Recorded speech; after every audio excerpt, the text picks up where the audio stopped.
Zookeepers of Reddit. How are the animals acting differently now that there are no visitors to the zoo? I'm on day 25 of working at a closed zoo. I work with great apes, and their behavior has changed a bit. They are generally very interactive with the public, so they are seeking even more attention than usual from us. Some of them were suspicious at first of the overwhelming silence outside now. They were climbing up high and scanning the area looking for everyone. Asterisk. Most of our animals are happy as long as we can keep their routines, feeding times etc. For some they need a little extra. We do public encounters with our koalas, wombats and snakes among others, so we spend an hour or so a day cuddling and handling these animals to keep them happy. A few of our koalas really fret if they don't get their cuddles. Otherwise we just try to continue to spend time with animals that are expecting human interaction. And of course we can take things for walks around the place like I'm sure you've seen at other zoos. Our wombats love a run and sniff. Dingoes as well. For a lot of our animals, having the ability to interact with guests is actually extremely important. Even for primates to be able to play with kids through the glass. They are missing out on a lot of enrichment. Guests keep a lot of the monkeys entertained. I watch our guests all day long show our marmosets and capuchins selfie cameras, and they love to see their reflection. Guests will also show videos on their phones to animals, and the monkeys totally enjoy it. We have a rescue cockatoo named Ro who sings, "Row, row, row your boat," to guests. When little kids dance and sing it to her, she gets really excited and feeds off their energy. So do our other cockatoos on exhibit. But now without guests to show off for. Every now and then when it's quiet we'll hear her start, "Row, row, row," and then she stop and huffs a bit and gets really quiet and sad because she has no one to sing to. Some of our animals really miss having kids to show off for. You also have to remember that animals in zoos for the most part have grown up totally accustomed to being around people 24/7. They're not wild animals at all really. They've grown up in a very different social dynamic. Quite a few animals get noticeably depressed in the winter months every year when we have few guests, and then perk up in the spring when we get busy. In our local zoo, the apes started to miss the visitors, so they brought in an artist in who's now just painting in the empty monkey house so the apes have someone to watch. Due to temporary staff cuts, they no longer have the people to regularly walk the wombats. Some of the wombats are holding the keepers personally responsible. Imagine having a 20 kilograms chunk of muscle with big rodent teeth mad at you. I'm an aquarium keeper, and I've certainly noticed a change. Fish are not as stressed as they used to be, as there are no longer children stomping around and banging on glass screaming, "Nemo! Nemo! It's Nemo!" at every clownfish. We brought some of our younger penguins down to let them watch the fish, and they were intrigued but confused as to why they couldn't catch them through the glass. Our octopus has become much more friendly as well, and instead of hiding all day from people, enjoys playing with small baby toys or solving food puzzles. It's been nice. I wish there were guidelines people had to sign to behave at zoos before entering. But at the same time, they're the lifeline we so desperately need to keep functioning. I'm late to the thread, so I'm sure this will get buried. But I work for a very large, very busy as a zoo. I work with the ambassador animals. So they are animals that are very used to the public. Pretty much like what everyone else has said. The animals are mostly confused that there aren't any people. Our petting zoo animals in particular are super needy. The second they see or hear us, they all come running over and start crying for attention. We're trying to give all the animals as much attention as possible, but we're down to a bare-bones crew, so it's not as much as we would like. What I wanted to add, though, because I think it's incredibly interesting, is that we are collecting fecal samples from some of the animals to be tested for cortisol levels, which is a pretty good indicator of stress levels. That way, when guests come back, we can take samples for comparison to see how much guests impact stress. I think it's really cool that we're taking this opportunity to see what we can learn about how guests impact the animals, and to see if there are potentially things we can do even better to improve the lives of the animals in our care. We were really hoping to do some behavioral studies too about things like activity levels, amount of the enclosure being utilized, etc., that are also important considerations for their welfare. But unfortunately we just don't have the time or staffing. My girlfriend is a zookeeper and animal behaviorist. She says their animals are becoming stressed. One of their African grey birds has been plucking his own feathers.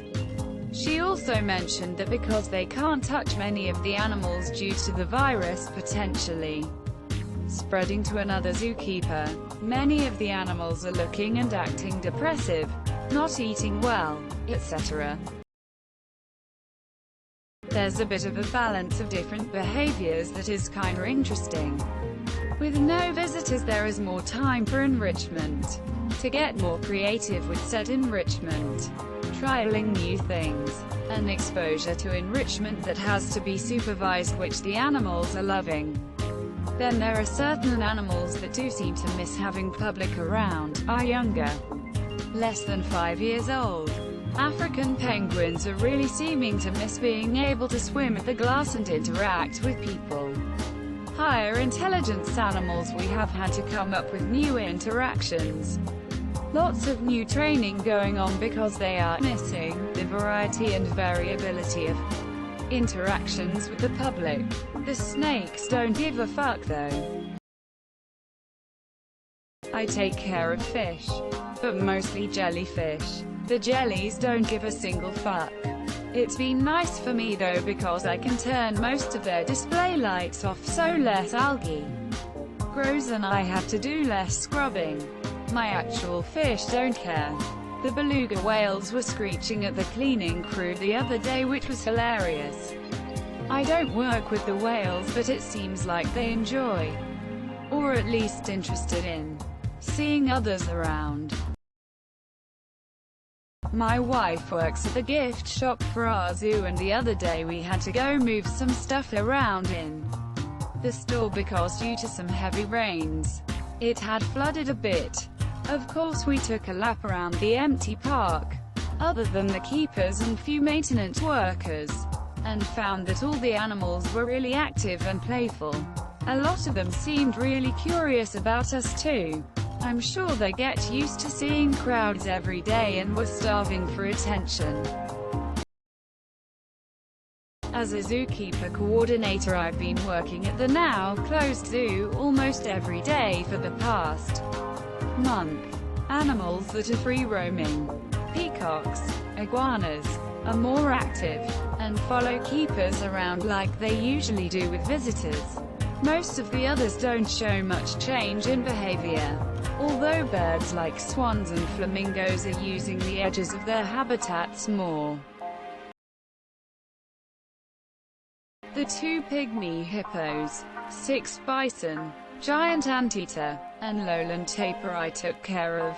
I'm temporarily laid off. Didn't have any change in behavior. Sulcatas are still assholes. I work on an activity farm. There is a 22-year-old Shire horse. He acts like a dick when there are customers around. With no customers, he's actually still a dick. That being said, he's still awesome. Actually, you can check the live cam video feed and see for yourselves. San Diego Zoo live cams. https kids.sandiegozoo.org/videos. Horse trainer, barn manager here. My farm has 46 horses. About half are privately owned and boarded with us. Like most farms across the country, we are completely shut down to all but essential staff.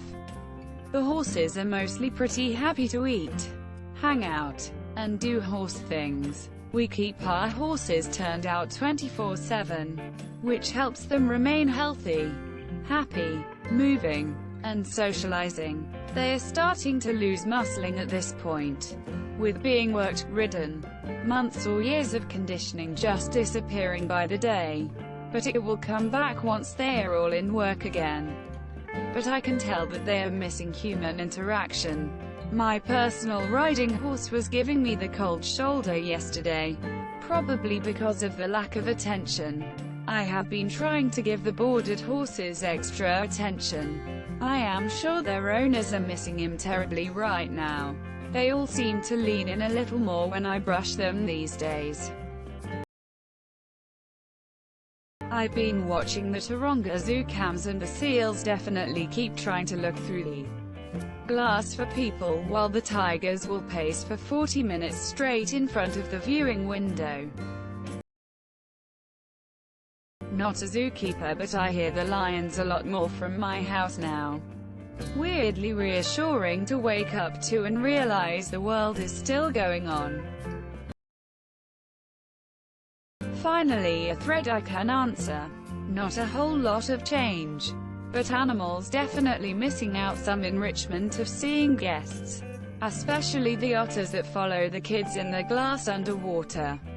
Tarkeen, maned wolves, bison, gibbons, bops, lions, etc. all about the same.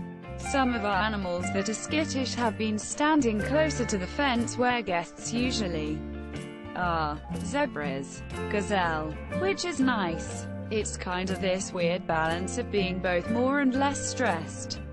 On the one side, I don't have to worry about keeper talks or BTS tours, and I have more time to get everything done and spend more time with animals.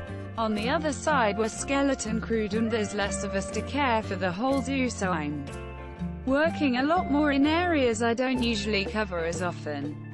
There's one kangaroo that still tries to box me, while the emu is shifting face with rolling eyes. The one peacock still really doesn't like taking his medications, of course. Person shrugging male sign. I have noticed that the crows in the city are behaving a bit differently as well and are being a lot braver. Lol. Not a zookeeper here, but there was a story on the local news that the apes at the local zoo are apparently very bored, because they don't have any people doing stupid things to watch anymore. I'm just trying to see the penguins walk around the zoo in person, man. That's all I want. Removed. I don't work at a zoo, but the horse farm I manage, the horses won't leave me alone while I'm in their pastures. Normally they'll come up to say hi and get a nose kiss. But now I can't get anything done cause they want all of my attention. I work at a very well-known and heavily visited zoo. I work with ambassador animals, and it's nice to get a chance to take animals to areas of the zoo they wouldn't normally get a chance to go to because of traffic, etc. But the free-ranging geese, man, they are getting mean and territorial. Literal bridge trolls. They might have the hardest time adjusting when all the people come back and they can't control every pathway. The majority of our display birds could care less. However, our birds that do flights outside or routinely meet guests and do more interactive behaviors with the public have definitely noticed, and they are not cool with there being no guests around. Of course, I can only guess. And while this is a bit anthropomorphic, I don't think they understand the change and seem somewhat hesitant to enter a new environment to them, as we try to maintain their behavioral skills. One of the macaws who is also excited to fly is now always looking around. Pretty sure she expects for 50 to 100 people to be watching her. Don't forget to share, like and subscribe for more content.